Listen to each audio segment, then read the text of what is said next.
Alors bonjour à toutes et à tous, dans cette vidéo nous allons voir comment tester la dépendance des variables si celles-ci suivent une distribution normale. Alors pour rappel, on avait testé la normalité des variables avec le test de Shapiro-Wilk. On avait fait ça pour les variables âge, tension et cholestérol. Et pour ces trois variables, on avait des p-values inférieures à 0,05 pour chacune de ces trois variables. Et du coup par conséquent, on choisit l'hypothèse H1 pour ces variables. L'hypothèse H1 qui dit que l'échantillon ne suit pas une distribution normale. Et puisqu'on a choisi cette hypothèse, alors pour tester la dépendance de ces variables, on applique le test de Mann-Whitney. Mais du coup, le test de Mann-Whitney, on l'applique uniquement si on choisit H1 pour le test de Shapiro-Wilk. Et que se serait-il passé si on avait choisi l'hypothèse H0? Si on avait choisi l'hypothèse H0 qui dit que l'échantillon suit une distribution normale, on aurait dû appliquer un autre test que le test de Mann-Whitney. Et donc dans cette vidéo, je vais vous présenter ce test qui se nomme le test de Student.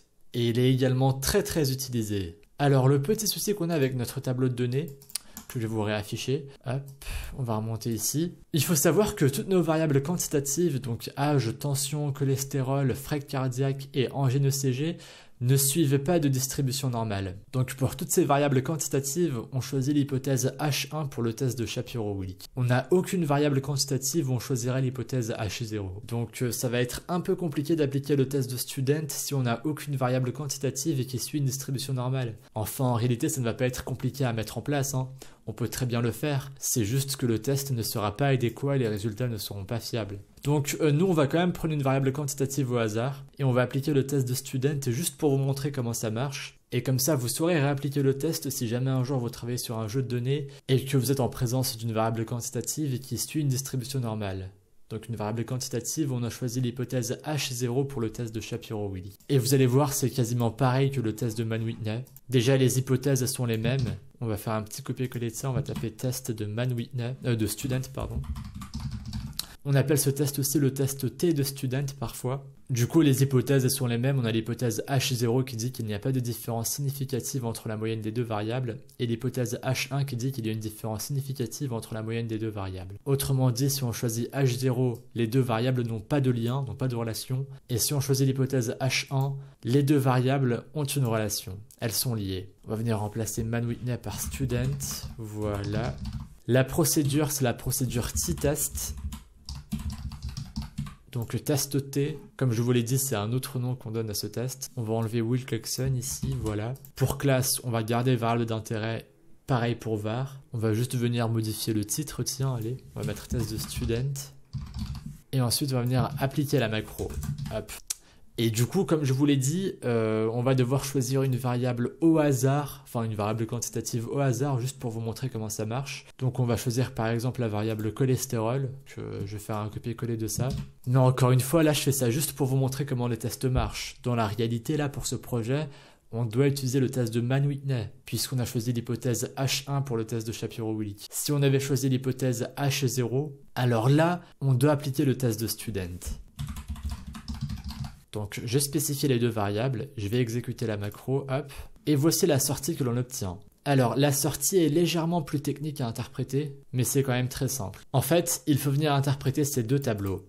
Sur le premier tableau, on a tout simplement la valeur de la p-value, mais on en a deux. On a une ligne nommée pooled avec une p-value, et une autre ligne dont je vais pas prononcer le nom, puisque ça va être un peu compliqué, où ici on a du coup une autre p-value. Et en fait, il faudra en interpréter une. Et pour savoir laquelle choisir, il faut tout simplement se référer à ce tableau. En fait, le deuxième tableau contient les résultats d'un autre test qui est appliqué en même temps pour tester l'égalité des variances. Donc c'est exactement la même chose qu'on fait avec les moyennes, mais uniquement pour les variances ici. Et en fait, si la p-value est supérieure à 0,05, ce qui est largement le cas ici, alors on doit venir interpréter la première ligne. Et si la p-value est inférieure à 0,05, alors on doit interpréter la deuxième ligne. Ici, comme on a 0,34, alors on choisit la première ligne, et on peut voir que du coup la p-value est de 0,1676. Donc par conséquent, on choisira l'hypothèse H0 qui dit qu'il n'y a pas de différence significative entre la moyenne des deux variables. Par conséquent, la variable cholestérol n'influence pas significativement la variable maladie. Donc les deux variables ne seraient pas liées.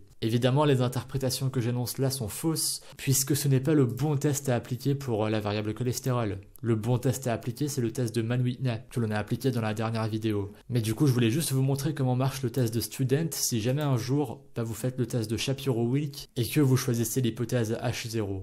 Donc si la p-value du test de Shapiro-Wilk est supérieure à 0,05. Donc j'espère que je ne vous ai pas embrouillé avec ça. Je vais peut-être rajouter quelques petits commentaires pour rendre ça un peu plus clair. Donc le test de Mann-Whitney, on l'applique que si on choisit l'hypothèse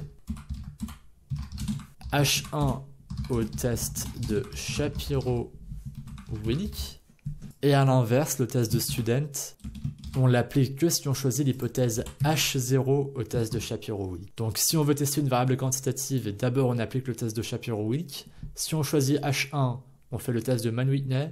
Et si on choisit H0, on fait le test de Student. D'ailleurs, c'est vrai que j'en ai pas beaucoup parlé au cours de cette formation, mais pourquoi est-ce qu'on choisit le seuil de 0,05 et pas 0,10 par exemple? En fait, c'est une convention qui est souvent utilisée par les statisticiens. On estime que le seuil de 0,05 c'est un seuil assez fiable, et c'est le seuil qui est utilisé dans plus de 90% des cas. Parfois, il y en a qui utilisent des seuils de 0,01, d'autres de 0,03, mais on dépasse rarement le seuil de 0,05. D'où le fait que c'est le seuil que j'ai utilisé tout au long de cette formation et que je vous recommande d'utiliser. C'était donc tout pour cette vidéo sur le test de Student. Donc c'est un test qui est très simple à appliquer. Le code est quasiment le même que le test de Mann-Whitney, il y a juste vraiment le nom de la procédure qui change. Et du coup, encore une fois, on applique ce test que si on choisit l'hypothèse H0 au test de Shapiro-Wilk. Voilà, si vous avez une quelconque question à ce sujet, parce que je sais que ça peut être un peu flou, n'hésitez pas à laisser un commentaire et je vous répondrai. En attendant, ce que je vous recommande de faire, c'est de mettre ce que l'on vient d'écrire au cours de cette vidéo en commentaire. Donc hop, je vais enlever ça. Voilà, je vais mettre tout ça en commentaire parce qu'au final, nous, on ne va pas se servir de ces résultats puisqu'on utilise le test de Mann-Whitney. Donc je le mets juste en commentaire comme ça pour garder le code au cas où on en aurait besoin plus tard. Mais pour l'instant, on n'en a pas besoin. Donc voilà, c'était tout pour cette grosse partie sur les tests statistiques. On en a vu plusieurs. On a vu le test de Liquide du coup pour comparer deux variables catégorielles, deux variables qui sont textuelles comme par exemple maladie et sexe. On a vu ici du coup que des variables comme le sexe ou angine exerçaient une influence significative sur la variable maladie. Donc le fait d'être un homme ou le fait d'être une femme, ou le fait d'avoir une angine de poitrine ou être asymptomatique, eh bien ça avait une incidence sur l'apparition de maladies cardiovasculaires. Les angines de poitrine seraient donc des symptômes de l'apparition de ce genre de maladie, et le fait d'être un homme ou le fait d'être une femme, dans ce tableau de données en tout cas, ça augmente ou baisse les chances de tomber malade. Donc ça c'est quand on souhaite comparer deux variables catégorielles.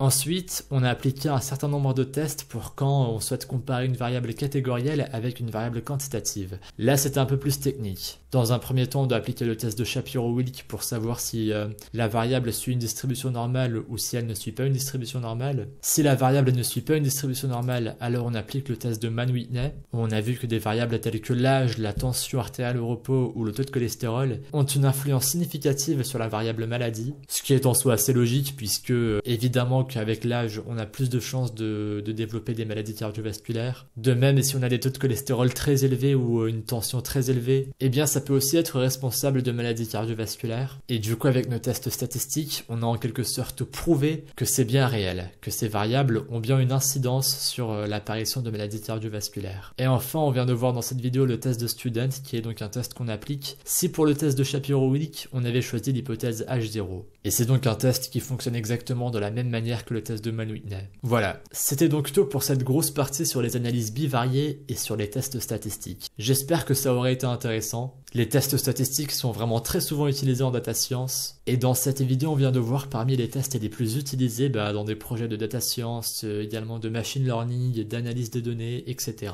Voilà, si jusqu'à maintenant le cours vous plaît, n'hésitez pas à laisser une petite note ainsi qu'un commentaire. Merci à vous.